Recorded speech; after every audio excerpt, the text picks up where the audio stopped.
Welcome everyone to another edition of Motivation Mondays with Billy. So this week I'm doing something a little different. I actually am recording this on my lunch break at work. It's just me and my dog here right now because I have some stuff I need to do tonight over at one of the houses that I'm working on right now.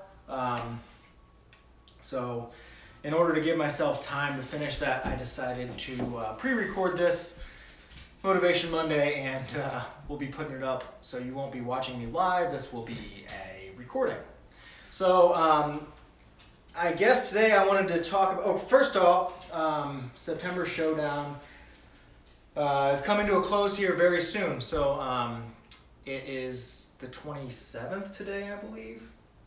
28th? I think it's the 28th. We're closing the September Showdown tomorrow, and on Wednesday we'll be releasing the video. It's looking very much like Jesus Wheel is going to win the video contest. If you wanted to check out September Showdown, I pinned that post on our page.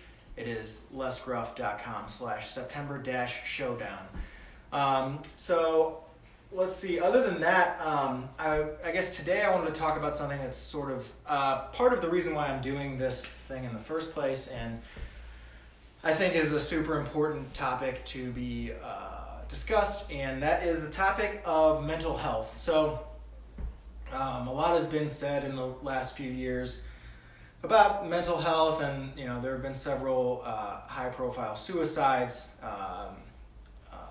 Anthony Bourdain and like Robin Williams and like some big giant celebrities.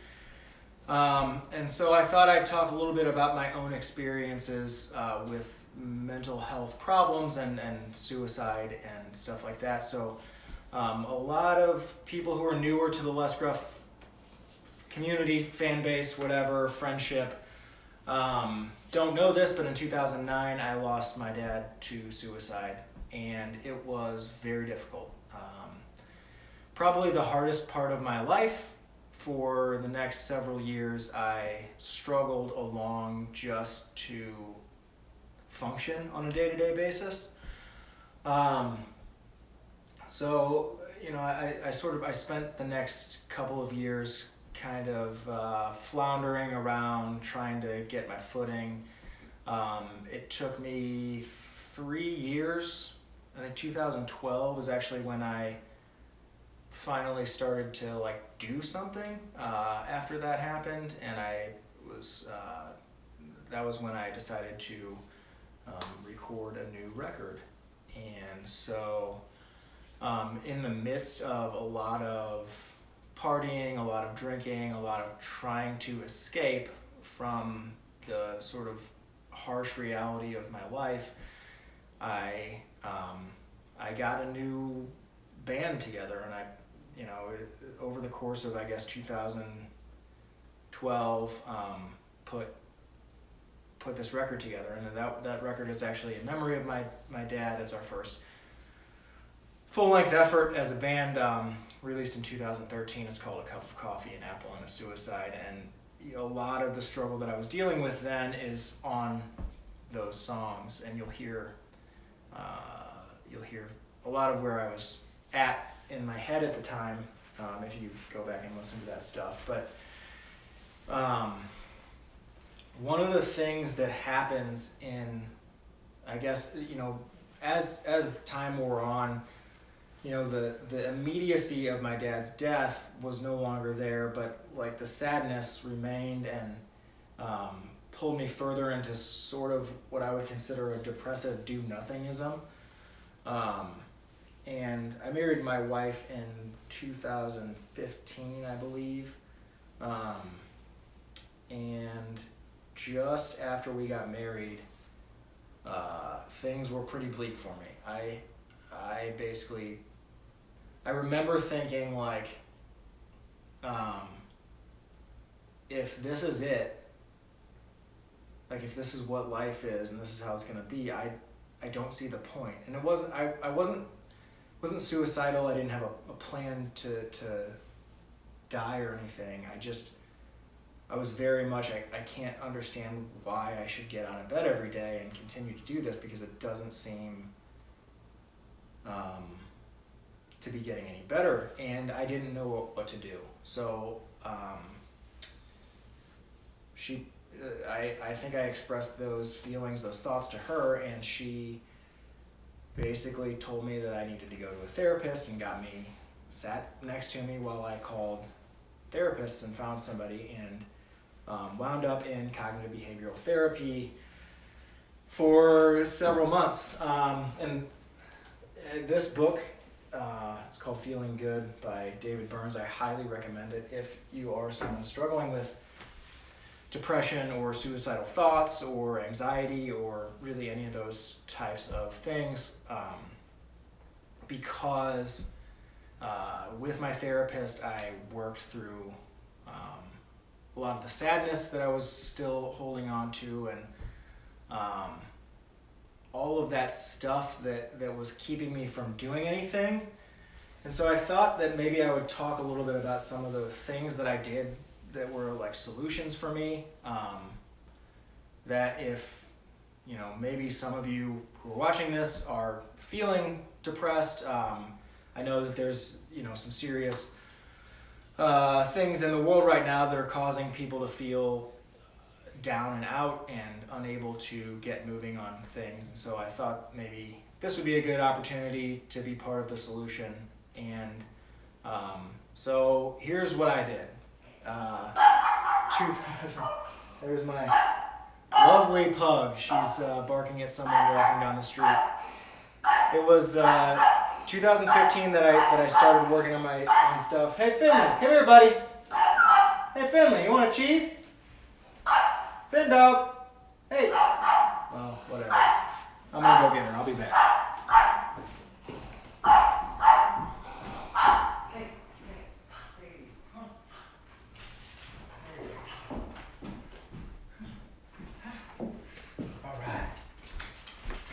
All right, so it was 2015 and I started working on myself, and I remember a few things about that time, and I took the depression quiz in the Feeling Good book and found myself to be on the severely depressed part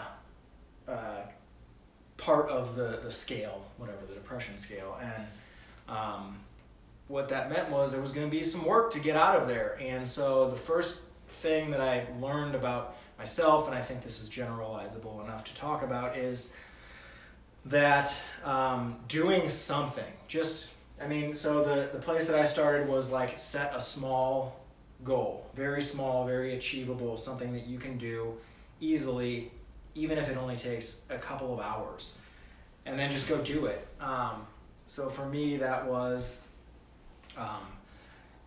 around music, and so I started practicing guitar all the time,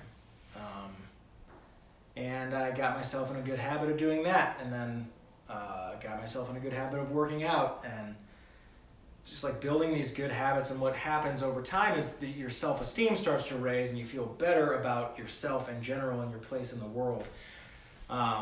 So that's one thing. And then the other thing is stopping to think about the negative thoughts that you have. So it's stepping back from everything is terrible and looking at it from a more objective point of view, and then interrupting those thoughts manually with your own, here's what's actually rational. And so when someone treats you in an unkind way or a negative way, to say that person is horrible and I hope everything bad happens to them. Instead, stepping back and saying like, hey, that person might be having a bad day and they treated me poorly, or what that person acts like isn't part of me, and I didn't do anything to elicit such a response, or hey, maybe what I did was annoying to them. And so it's just sort of like trying to get that objectivity around your own thought processes, because subjective thought processes are unfortunately subjective, and it's difficult to step back. But if you can cause yourself to do that, another means of doing that kind of thing is through meditation. So I do from time to time mindful meditation. I'm also I like to run and work out. Those are times when you can work through things in your head, and definitely helps. So those are just a few of the things that I have found to be effective in dealing with my own issues through depression and stuff like that. And I'm happy to say that today I don't suffer as much.